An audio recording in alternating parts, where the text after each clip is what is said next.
Genesis Kapitulo 5 versikulo 15 hanggang 18.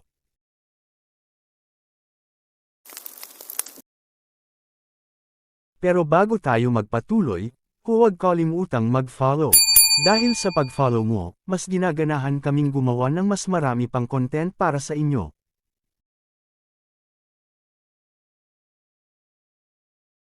Genesis Kapitulo 5 versikulo 15. At nabuhay si Mahalalel ng 65 taon, at naging anak si Jared. Genesis Kapitulo 5 versikulo 16. At nabuhay si Mahalalel, pagkatapos na maipanganak si Jared, ng 830 taon, at nagkaanak ng mga lalaki at mga babae. Genesis Kapitulo 5 versikulo 17. At ang lahat na naging araw ni Mahalalel ay 895 taon, at namatay.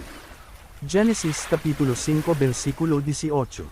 At nabuhay si Jared ng 162 taon, at naging anak si Enoch.